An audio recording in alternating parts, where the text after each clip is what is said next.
Do you have a minute for Comadre time? Hola Comadres, welcome to another episode of Comadreando podcast. I'm your host Marcy, and today we have an amazing episode featuring someone near and dear to my heart. And I'm going to let her introduce herself. Who are you? Hi everyone, my name is Bianca Quiñones. I am Marcy's friend from many years ago. I was her roommate for 3 years, almost 4 years, until I met my husband and I moved out. But yeah, how long ago was that? Oh my God. I posted that picture from 2017, but like you guys were together from before then. So it's like, yeah, no, we've been together 10 years. So 2013. Yeah. So that means we lived together. We lived together from like 2010. You moved in before Aidan turned 1, right? Yeah, he was a baby. He was little. I think he was 1. Because he was definitely He had already turned 1? I think so. Because he was definitely walking. No, because I remember I took him to Chase. Oh, yeah, that's what happened. Okay, I remember now. So, Aidan turned 1. I was living in Jersey. Then the whole shebang with his dad happened. Yeah. Then we split up and I moved back to the city. And then when I moved to the city, I had a couple of roommates that were like, ugh. And then the room opened up and I was like, okay, I'm going to ask Twin to move in because you were looking for a place to live at the time. So, yeah, it was an interesting experience. Well, that's how we met, too. We met working at Chase together. Yeah, so before I was a teacher, y'all, I used to work for the bank, which we have discussed on the show before. Okay. And, so in the bank, the reason why we like became really close was like, when you got hired, they're like, oh my God, wait till you see who you hired. I'm like, oh. They're like, she looks exactly like you. And I'm like, doubt it, but sure, whatever. So then when I met you, I was like, we do look alike.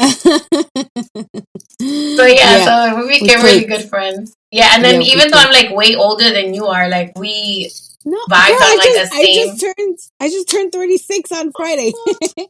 40. I know, you look amazing.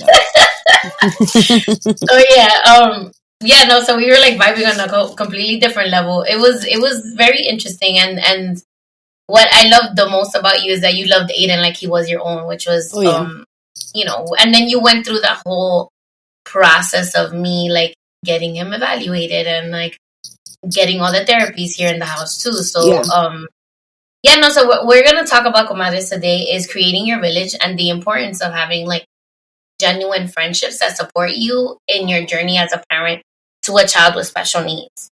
Yeah. So, and the reason why the topic came up is that around my birthday, I was reflecting on how different my experience would have been had I not had like great friends like Bianca around supporting me in different ways. And still kind of, como te digo, you were single at the time, and I was single too, but like it was more like you kept me fun, if that makes any sense. Because we were, even though we connected, we were still at totally different places in our lives. I was single. I didn't have any kids. You know, you were a single mom. You did have a son.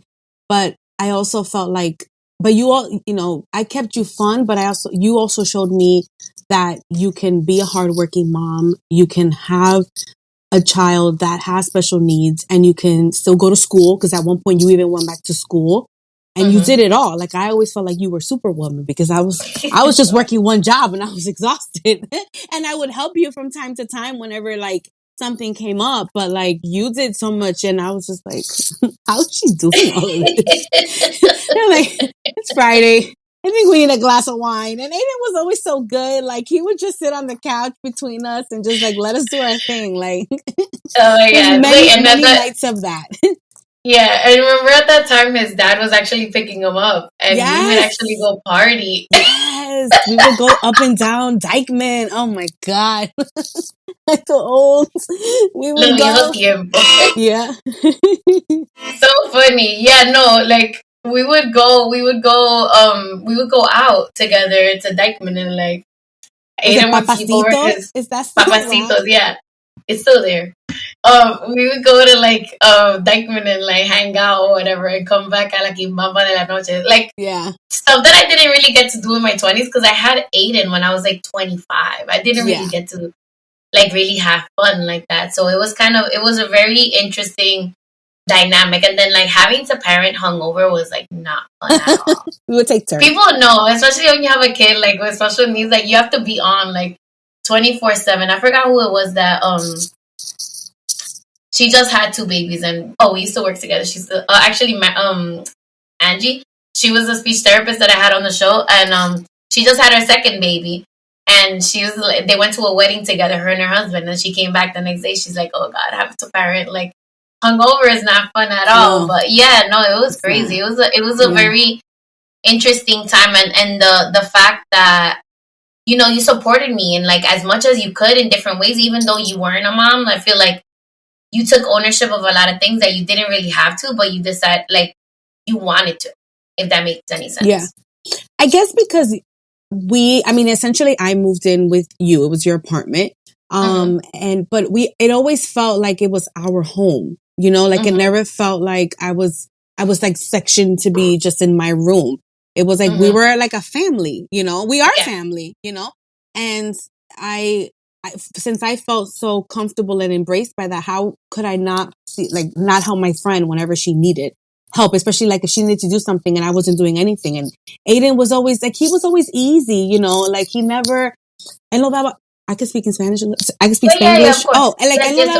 Él no daba trabajo, like, I guess because he met me so young, he felt comfortable with me. Like we never had, like I never would come to you and just say like, I can't handle him right now. Like I always felt like he was comfortable with me. So that always made it easy also. Like, remember cuando le cogió con meterse al cuarto tuyo, he used to like try to he would lay down. He would lay down. He wanted to cuddle. He still does that to this day. Like he comes into my room while I'm sleeping and I'm like, amigo, ya tú tienes su propia cama. He's big now. Like, he was little before. I mean, even though he was always solid, like he was always a solid kid. Yeah. But it was fun. And I think honestly it helped me because when I became a mom later on, it kind of helped me, have some patience already, like, and my situation, I'm not going to get into too much detail with it, but like I also have like 2 stepsons, and she's a bonus mom, y'all. I'm a bonus mom. So, that, I'm also a girl mom, but, having the exposure to a boy, helped me with my bonus kids, know that boys and girls are very different and how they behave. So I got a head start with Aidan and with you. But it was fun. It was so much fun. It was so funny. I was looking at like, I feel like the gayest thing we ever did was like we took Aidan trick-or-treating and we went to take pictures at Cifre. They probably thought we were lesbian. But it's like we felt like a family because I know there was times where like, I don't know how like there was a lot of ups and downs, for you. Regardless, I think even though you knew that I was there were certain expectations you had of someone else that you didn't understand why they weren't happening.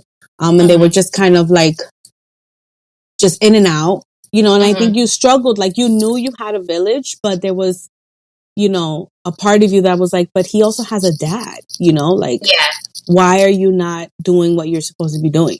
So, no, and then I knew how to step back too, like whenever like you needed your time or you needed your space, like, because everybody goes through those situations, like you just come knock on my door. No, I was gonna say that also, that I feel like that also, like when you met your husband, that was like something that we valued as friends. We were like, wow, he's such a great dad, and he actually wants to be involved in his children's lives and like proactively goes about it. Even though at that time he was having, his own stuff with that situation. But that was one thing that stood out to us, and we were like, we like this. This is good. Yeah, he's a good guy. He's a good guy. I got lucky. Yeah. He got lucky too, coño. A lot of frogs. A lot of frogs. You know. Girl. You know.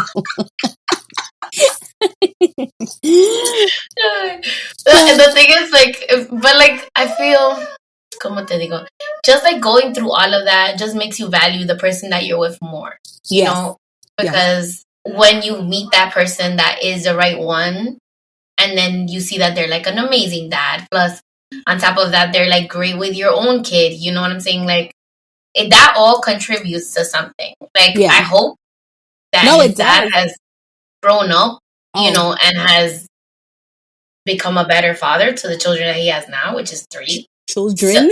I'm like, we need 3. A separate offline conversation. I need an update. 3, so 4 with Aidan. Yes. Yeah. So I hope he's great with his other children. You know. I hope he's grown as a person. Yeah. Hopefully.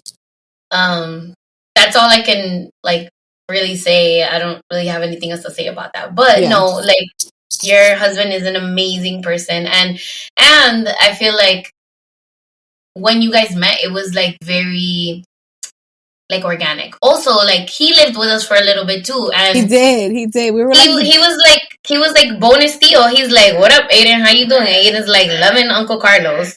He did. He did live with us for a few months before we found our own place. And that also was, like you said, was very organic. I mean, he was a dad already himself. So I think Aidan is very good at reading people and reading vibes. And he definitely clicked with Carlos right away. And then, you know, I think it was also Carlos's first experience, meeting a child on the spectrum. And he was very, I think he was fascinated. He was fascinated with it.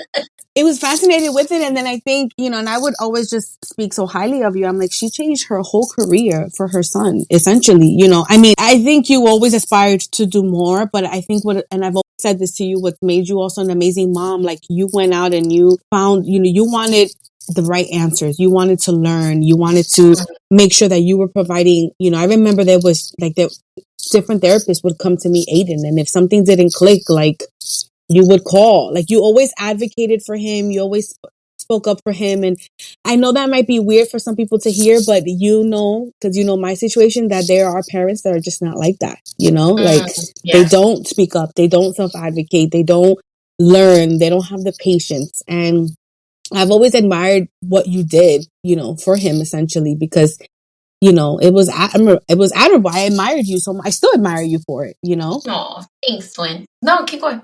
No, yeah, but I feel like we're jumping around. I'm sorry. No, it's okay. It's the nice comadres are used to it. This is like a regular conversation for us. It's funny because me and Carlos just came back from DR for our anniversary. And, you know, one of the highlights of, I think, our relationship, because we were in a relationship for one time. Our friend, you took me to DR essentially, and you know, introduced me to your whole family. And the 2 trips that I took, I learned so much. And you know, the whole time we were there, I was, you know, telling Carlos about everything, about the time we went to the Hard Rock, and Aidan ran away. Oh my god! And the Hard Rock was huge. And he was like, "What?" I'm like, "Yeah." I was showing him, and then because we took an excursion and we went to Barcelona, and I'm like, I stood there with Marcy and her family. Oh my god, that's cool.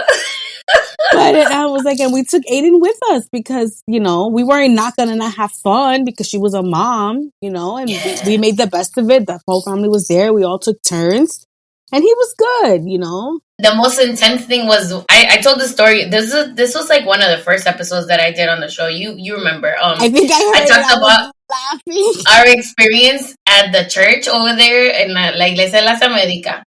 Girl, I was like, wow. Yes. I remember they made, was it? Because I went back to DR again with my dad, and I went to that, and they didn't let me in because I can't remember if it was with you or with my dad, because I had short tongue.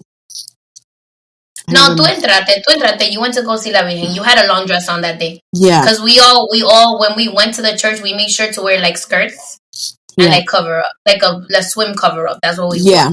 Yeah. But probably when you were your dad. Probably because I went to the one in the Capital with him, and I felt like I didn't think they were going to be as strict there. Like, obviously when we went to Higüey, it was you know, and then I remember I was just like, oh, okay, sorry. I wrapped the thing around. I'm like to cover my legs. It's just that they're so like, I feel like they're so hypocritical with some things, like yeah, like, oh, don't wear shirts to church, but like, you know what the priests are doing in the church. yeah. So it was true. Yeah. No, but yeah, no, I was gonna say that like it just makes it. I feel like having the right type of friendships and people that support you in that way, like makes or breaks your experience as a parent of a child with special. Yeah, Because I feel like had I not had you there, like even though I was going through like my bout of depression at the time, um, and like in retrospect, I like recognize that because like I know the signs now, and I've done all the work. So yeah, yeah, it just makes or breaks your experience as a parent of a child with special needs. Like I know there's some moms that don't have support, and their mental health is like really lacking in that yeah, department because they don't know who they can talk to or who they can vent to or anything like that, and it's hard, and it like I feel like as adults it's harder to make friends, if that makes any sense, and you have to be proactive about it. Like you have to go and seek out people, and like you never know, like people are all going through the different experiences. You don't know what in what sense you guys can connect, you know, like me and you really, like besides being both like Dominican and Latina, like we didn't have that much things in common, but like we found like common ground, if that makes any sense. yeah, yeah. I think you just naturally gravitate towards people when you have like an unspoken connection to them. And I think that definitely happened with us. And it just felt like family from the moment I moved in to the moment I moved out, you know. I moved out on the best of terms. It was just, I was in a new relationship and I was ready to, explore being in a relationship and living one-on-one with my boyfriend at the time. And Aidan was also big already. Like he needed his space. He needed his, you know, his own bed, or I mean, he had his own bed, but wild. He was being mad wild, like going into your room all the time at that point and taking taking things. He was just like going in there to play, like violating the room. I'm like, Papi, you can't do that. Yeah, but it wasn't just that. It's just like, and then you needed your space too. Like I think I lived with you for like almost 4 years, I think. So it was a long time, and in the first 3 years, you know, we were able to travel together, live together, party together, cry together, learn together, grow together. Like we did it all, and I'm grateful for that experience for Aidan also, because in a way he kind of prepared me for motherhood, you know, living with him, and also, you know, obviously he's not very, at the time he wasn't very vocal, you know. He spoke with his actions, or what, you know, just how he would come to you. You would kind of know what he wanted. And it was good for me because I guess I discovered a part of myself that I didn't know that I had. And he brought that out in me essentially, because I had never lived with a child, let alone a child on the spectrum. So I hold those memories dear to my heart.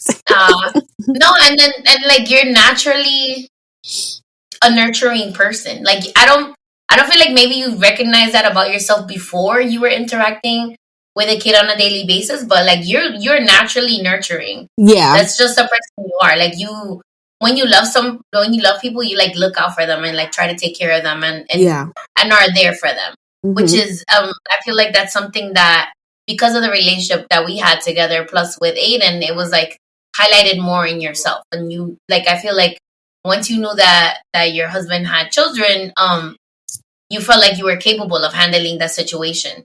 Yeah. Yeah. At least the kid part. Yeah. The kid part. Yeah. No, definitely. It didn't, I mean, when, you know, you meet a guy and, you know, they say, oh, he has a kid, it wasn't necessarily a red flag. It's just, you know, what comes with it sometimes. But, you know, when you meet your person, and he was my person. So it was okay that he came with some baggage. I mean, The thing, I don't know. Like it all. I don't say no. I wouldn't date a guy with kids ever. Like I would never say that. But Yeah. like I have to see what type of father you are. If you're not a great dad, that's a red flag for me. Like I would never.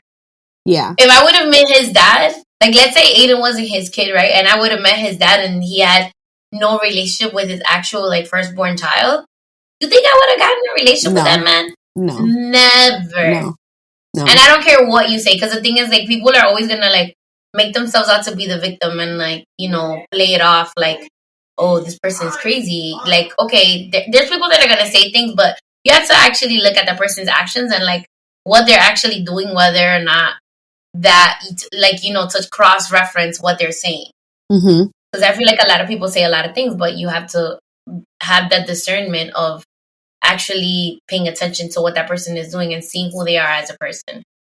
Yeah, no, totally. And I think that's why it was easy for me, because one of the first things my now husband first said to me was, I have 2 kids and they always are going to be, you know, at that point first, you know, now we have a daughter of our own. But that was one of the first things he said to me. And I respected that. Like, he never hid his children. He never, you know, made it seem like it was something that it wasn't. He was very honest from the beginning with that. And, you know, I respected it. Because, you know, in hindsight now, I know, I mean, I've seen my friends deal with, you know, baby daddy issues or men that aren't, or fathers that are not present. So to literally one of the first things this guy just said to me was, I'm a dad first, you know, it was attractive in a way, because I was like, okay, well, at least I know he's responsible. Like, you know, It's so here we are. 10 years later. 10 years later. 10 years later. With a house and all the kids. And a dog. And living in the burbs, you know, living the dream. Yeah. But I was gonna ask, so one of my questions that I wrote down, of course, is what did you do once you like found out that Aidan was autistic, and like to inform yourself as a friend of a person with a child with autism? Did you do like research or anything like that, or like try to inform yourself a little bit more? Because I think, was Aidan the first kid that you met with autism, or a person rather with autism that you met? Yeah. I mean, because, you know, when we were growing up, like, at least, I mean, I went to like a small Catholic school and a elementary school and a high school. And I don't remember ever seeing, you know, kids on the spectrum. You know, back then they used words that I won't ever, you know, repeat now. And, you know, it just, I wasn't exposed to it. I remember, Jesus, my memory's gone. I remember as I got older, you know, hearing autism, you know, and I remember like, you know, why are we all of a sudden hearing like all these kids that have autism now? Like, what is going on? But I had never been exposed to a child that had autism. And you know, one of the things that I loved about you, like you never were ashamed about it. Like, this is my son, he's autistic. And it was never something that you hid.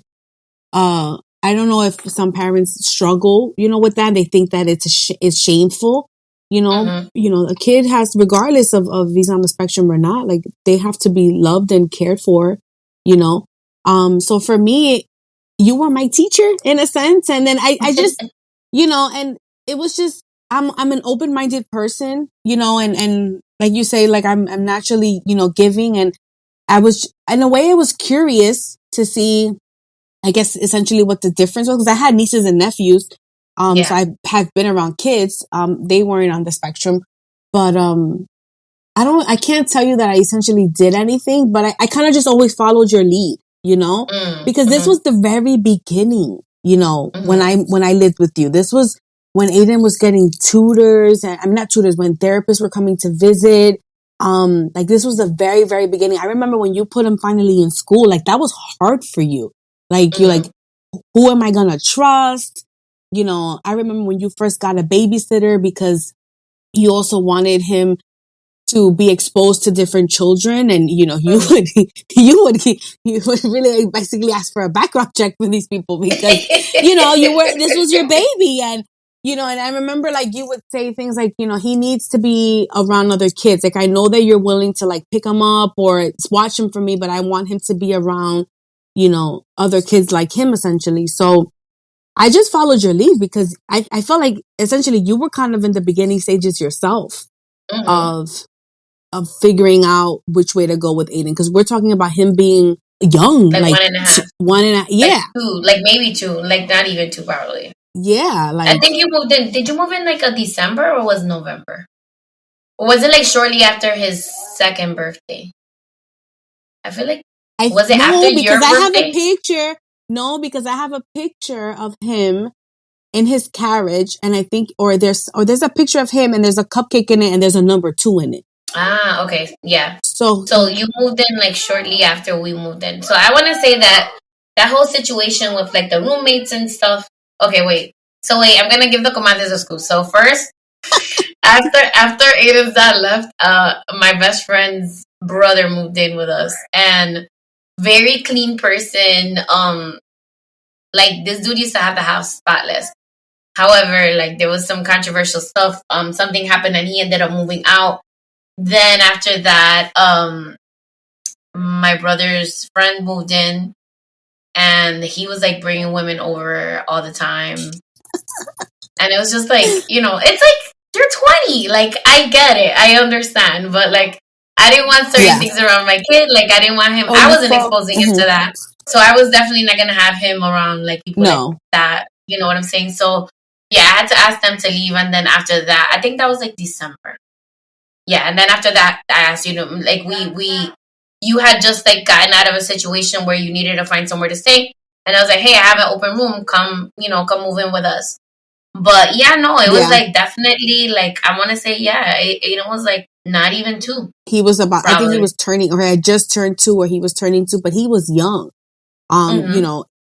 It was still so early that his dad was like in and out and sometimes taking him, sometimes not. Like, this is how early on. The only reason why he was taking him because he was dating this older Puerto Rican lady, and she had 2 children. Yes, and the dad wasn't present, remember? The dad wasn't present, and she didn't want him to be like that with his own son. So she would like push him to pick him up. And she would actually stay with Aidan when he wasn't around. Like, he would work on Saturday morning, and she would stay with him like until he arrived, which was like 4 or like 5 o'clock. Which she didn't have to do that, and like esa señora que Dios la bendiga, because like she really didn't have to. Like, that wasn't her kid. That wasn't nobody. You know what I'm saying? They weren't even married. So ella no tenía obligación, but she wanted to do it out of the goodness of her heart. And even when, me and him were having issues, she would like try to intercede in a way and like keep the lines of communication open. So that's how you stepmother. Like, you don't stepmother being like a bitch to the mom of his first child. Like, if they don't give you a reason, if they don't give you a reason to do that, like, you don't fucking do that. Like, nope. Like, don't be a bitter hoe. Like, stop. No. I know a few bitter hoes. Girl, like, I'm just like, girl, like, that's it. That man is not your man. Like, suelta esa vaina en banda.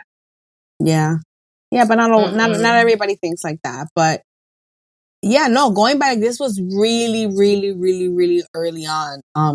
Where you were just beginning, I guess, in a way, to find out all the resources. I remember we would talk about those things. Like, I want to make sure that he has all the services that he needs. Because you also needed help. Because essentially, like, yes, I was there for emotional support. Your mom, your family, they're all there for you. But you also needed to make sure that he was getting the best possible services and, outcome and care that he could have. Because at the end of the day, there's only, we're moms, and our responsibility is to love and care for them and make sure they're okay. But there's also certain things that we just, that a professional would need to come in and do, because you also had a lot of pressure, because essentially, like, you were doing this all on your own. It was a lot. It was a lot of pressure for you.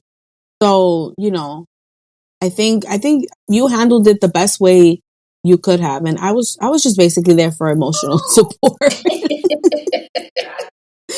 Oh man, You went through a lot, and I'm like, I want to apologize because, like, I was like cuckoo for Cocoa Puffs at one point. I think so. I was on birth control, y'all, when I was when Bianca first moved in, and then I got off birth control, or like I switched birth control.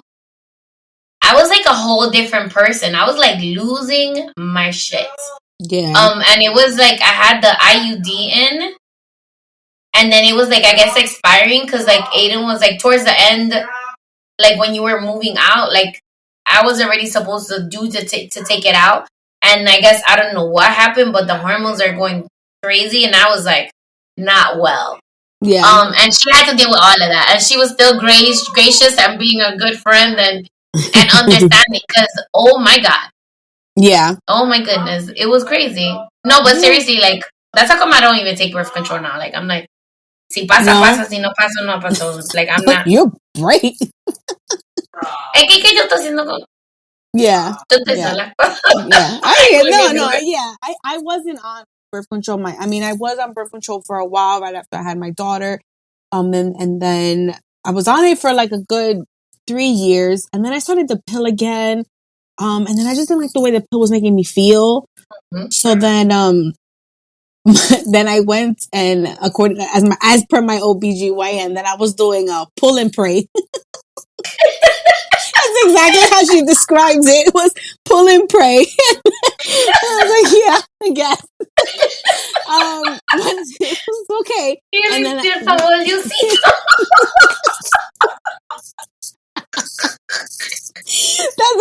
And then this woman is probably like in her 70s. So when she told me that, I was just like, I was taken back. I was like, she said, oh, you're doing pull and pray. And I'm like, yeah. So I was like, okay, I guess I'll be more responsible. And now I have the IUD, but so far so good. I never had the IUD before, never. Okay, it was my first time, and so far so good. No complaints. Yeah, the person I'm seeing with, we're not really. I feel like it's long distance, even though we live in the same state. We don't get to see each other that often because I'm busy and he's busy. But when we do get together, it's like it's fun. Like we have a good time together. But we, like we both have kids. We're good. Like oh, you're dating somebody with kids? Wow. Yeah, no, he has 3. He has 3 kids. Listen, sometimes you gotta be the Brady Bunch. It's okay. Like his oldest doesn't live with him, and the 2 younger ones obviously don't live with him either. They live with their mother. They actually live in another state, but they do have a very healthy relationship. Like they purposely try to do things together. That's good. That's to still involve him. Like she got married and she invited him to her wedding, and which is really cool. Like not everybody has that experience after they separate from somebody. No, and they even like purposely like do events, and like for example, the other weekend they went pumpkin picking with the new husband, him, and then his children's mother and the children, obviously. Yeah. But it's a very interesting dichotomy, and then I remember at first when they first because me and him have been friends for a while. When they first separated, they were having issues with like about visitation and all this other stuff. Like it just gets messy sometimes when you separate from somebody. Yeah. And then I guess you eventually learn how to grow with each other and heal that whatever it was that was going wrong. Yeah. But anyway, comadres, I wanted to also catch up. Like we haven't. Like the last episode was back in, was it July 20? Yeah. With Penny? Mm-hmm. Yeah, we did a last episode in July, and that was fun. And so much stuff has happened since then. What's going on with you? I celebrated the big 40. I celebrated my birthday, 40. It was fun. I had a good time. It was just exactly what the doctor ordered. I wanted something intimate with my friends that I love, and it was just that. And I don't know, I felt this year I wanted to love on the people that love me. So I planned something, and I gave everybody these little gifts, which is these little succulent plants. Mm-hmm. So everybody got to take one home, and then besides that, I just been acclimating to this new job, which was it's not harder. It's about the same amount of work. It's just more structured. Okay. So I don't feel like I'm guessing so much. Like I know exactly what I have to do, and I do it obviously. And obviously the compensation is bomb.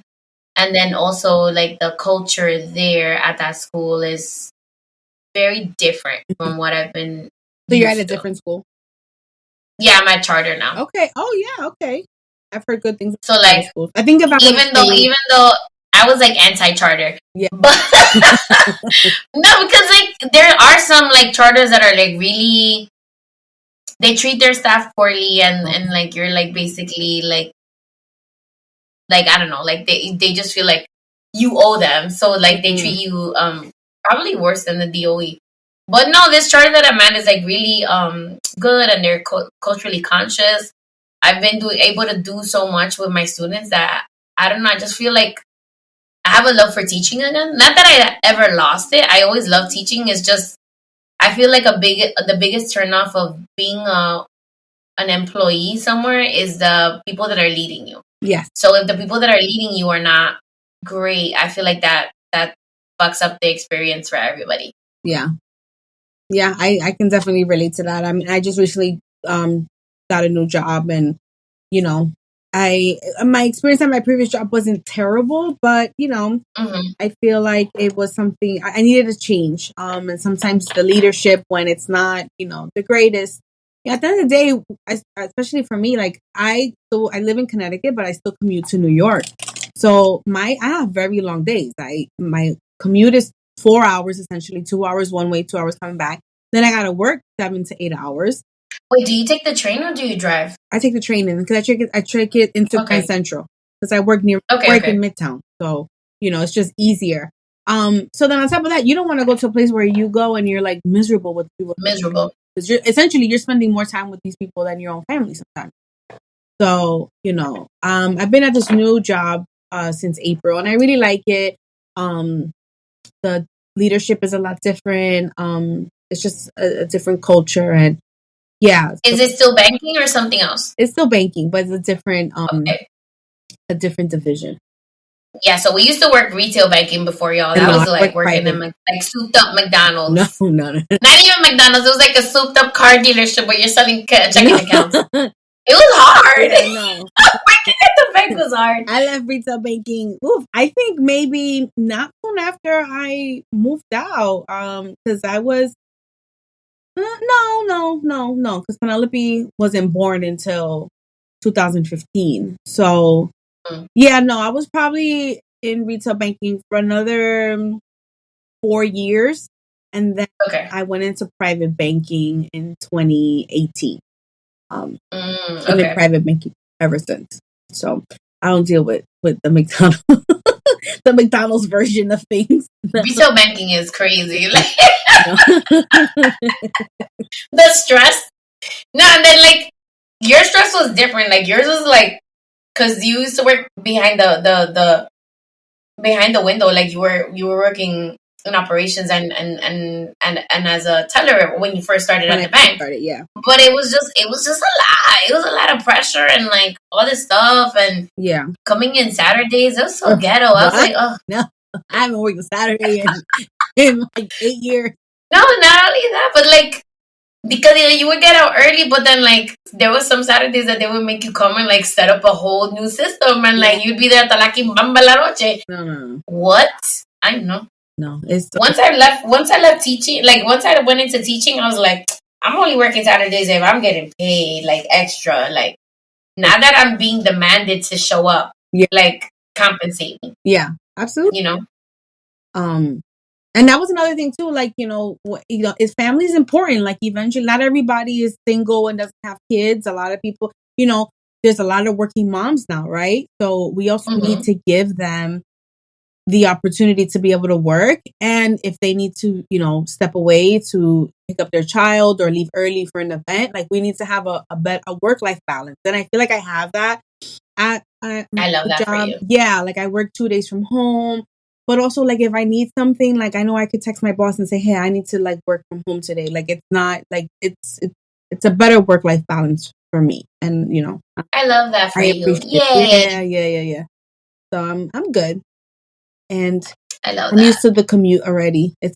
I've been up here since right before COVID. So since 2019, I've been in. Yeah. Yeah. Just It's just hard. a suburb little I lady. only go into New York for work, and then I'm like, go into New York on the weekend. Like, I don't want. That's why you need to just come up, because it's been too long since we've seen each other in person. I know. I have to like. First of all, I'm gonna now that I can wing it. I can get a little car and have something. But like the reason, remember the first time I had the car, like I had to give it up because like parking was nightmarish around here. Parking was insane. Like even now, the person I'm dating, when he comes over, like we have to like pre-plan the time he's gonna come, and like I have to figure out like parking, and like we have to look for parking together, and it's so hard. That's one of the reasons why we moved. You know, like oh, you live in Connecticut, that's so far, and I'm like, no lie. When I lived in New York, I've always worked in Midtown, where I was working in Midtown all the time. I lived on the last stop on the D train. It would take me an hour to an hour and a half to get from Midtown to the Bronx. So now, plus dealing with all the craziness on the train. And then my husband worked in like Westchester, and yes, 20 minutes from the Bronx. But he would spend 2 hours looking for parking. So it was like when we calculated, you know, the time. Yes, obviously we spend more money on gas in the Metro North, but time wise, it's almost practically the same thing. If you know, but the difference is that I get to drive right into my driveway. I don't have to worry about looking for parking. That and when like you know when you're ready to like unwind, you can sit on your porch and fucking have a glass of wine and chill and talk shit with your husband. Like it's a very different life. Like living in the suburbs is 100% different than living here in the city. Yeah. Yeah. No. Like when we first started recording, I don't know if you heard, but like all the crackheads were out there like talking and like going crazy. I'm like, this is life in New York City. Yeah. But you always had the option to go to your mom's, which do you still do it? You know, which that was always better. No, I do.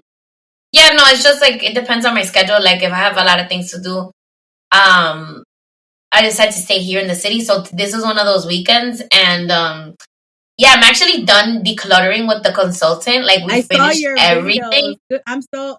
I'm so happy for you because I'm kind of on that mode as well. I know we moved from a 1-bedroom to a house, and I don't know how much I can't believe how much crap I've accumulated in 5 years. Like I look at girls and I'm like, what? Yo, you know what it is? I feel like it's an immigrant thing. Like, you know, we're children of immigrants. Our parents didn't grow up with much, so like we just like naturally accumulate shit. And then we have like this guilt thing about like throwing things away because maybe you'll need it one day and then you have to buy it again. And like, you know what? Like, it is what it is. If I need it again one day, fine. Okay. But like, it's not that serious. Like, I've been throwing. I'm not keeping. Yo, do you know the amount of mugs that I got rid of? Like mugs that students gave me, families gave me, all mismatched, obviously, because like it's like design mugs. I love mugs. Though. I know, Manita, but I don't need like 25 of them. I got rid of them, and I have like 6. I can't tell Carlos to listen to this podcast because he's gonna. Okay, but the thing is, okay, so you have to, okay, you're gonna look at your mugs and you're gonna say, "Have I used it in the last year?" I use them all the time. No, all of them. I don't have 25. I have like 15. I have like 15. Okay, so you're gonna look at your 15 and you're gonna say, have I used it in the last year? Yes. Well, so they're seasonal ones. Every single one. They're seasonal ones. So like right now, I'm using my fall ones and I'm using my Halloween ones. So okay. I've been using. All right. That's understandable. That's understandable. Like I got rid of a whole bunch of them, and then I left one Christmas one, and I was gonna get rid of it. And then the person that I'm working with, my consultant Osa, she was like, "Marcy, you have literally no Christmas things in your house. Keep the mug. You could keep. She's like, keep the mug. You like Christmas." I'm like, fine, I'll keep the fucking mug. I was like, if I don't use it this Christmas, I'm getting rid of it. But good, at least you're in the mode where you want to get rid of stuff on your own. I mean, I try to do that. You know what? I did do that a lot with clothes. You know, there was things that I was holding on to. Like, oh, maybe I'll lose, 10 pounds and fit into it again. No, Bianca, you haven't lost the 10 pounds, so give it away. Like, I know. So I definitely that's definitely the rule for me. Like, if I didn't use it this year, last year, whatever, I'm not gonna keep it because like it doesn't bring me enough joy that I decided to wear it within a year. Then no, yeah, I did have that mindset with clothes a lot this year. I got rid of a lot of clothes because I was like, I haven't worn it. I'm holding on to it for either sentimental value or maybe I'll fit into it again one day. No, when I get there and I'll just I'll buy it in a small. A mommy thing. Like, mommy has so much clothes. Like, she, like, every time she's in my apartment, she's like, wow, I'm so proud of you. I'm like, yeah, I can help you. Oh my god. Oh my god, she's another one. Like, she's gotten rid of more stuff. Remember the basement used to have a lot of stuff? Like, we renovated the basement, so the basement's like basically empty now. Oh, good. But like now the rest of the house, we have to like help her this or Gina and like get rid of stuff. But the thing is, like, she's empty nest completely. Yeah, grandma's living in DR for now. Because grandma, remember, she got out of the rehab center for after she had the leg amputated. So now she's in DR for a little bit. We have her being taken care of by like live at home, not nannies. What do you call it for old people? Like caretakers, like a home attendant. So they sleep. She has one that sleeps over, and then one that's there during the day, like a certain days of the week, and they're helping her out. So like, she wanted to be home. Like, I understand her completely. It's very different being in your own house and like you're the dueña than like being in somebody else's house and like having to deal with like that part of, I guess it's like reverse parenting in a way, because like my mom is her daughter, but then like now it's like the roles have switched because mom has to like tell her what to do, and like grandma's the mom rather. But I don't know what that's gonna be like when we're older, but I hope it's not terrible. Yeah, I see my mom going through it now a little bit with my grandmother, and the roles definitely do get reversed. As the mom get older. Yeah, it's tough. But yeah, no, it's funny to say because I thought about that also, but I think I have a long ways to go. my mom is so young, like spiritually, your mom is like not a teenager, but she's like our age. Like, she's very like with it, and like even though she's a little old school, like in certain things, but like I feel like your mom is like more youthful. She is, even though age wise she might be like not up there, but she's like older than us, obviously. Yeah. But like I feel like she's more moderna, like una persona. She's like more open minded than a lot of the moms that I've met. She is. She is. She definitely is.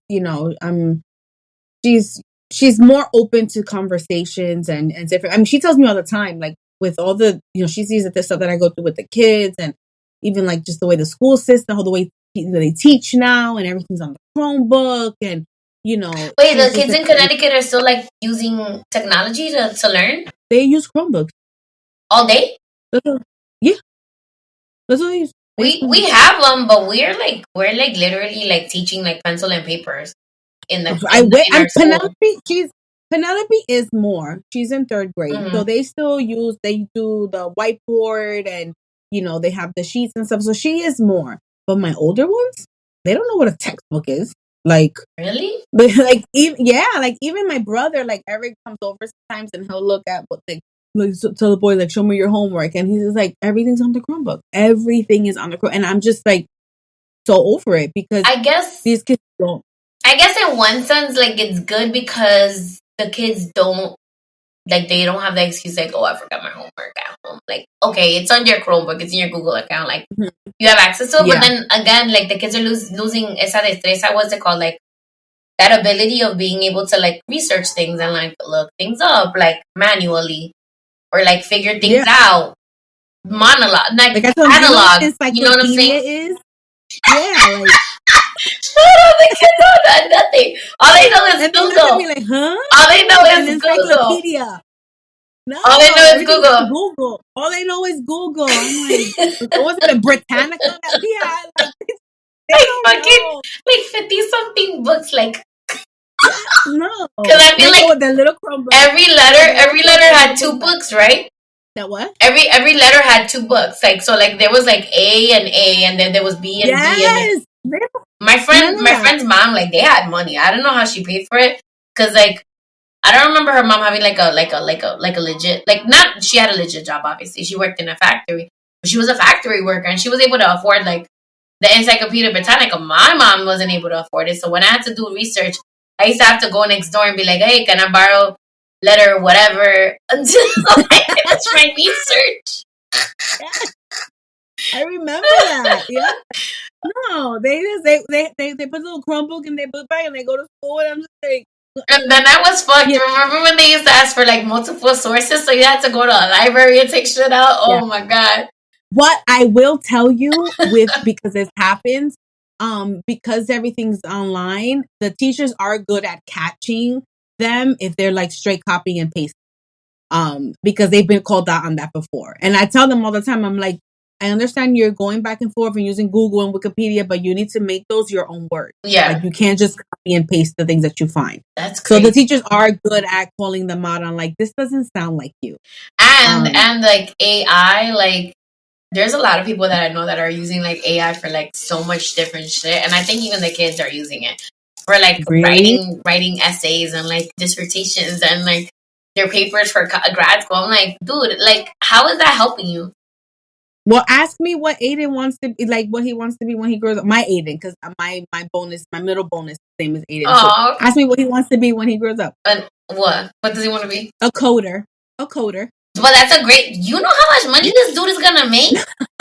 Literally, he don't even have to go to college. I mean, I'm not gonna tell him that, but like he doesn't even have to.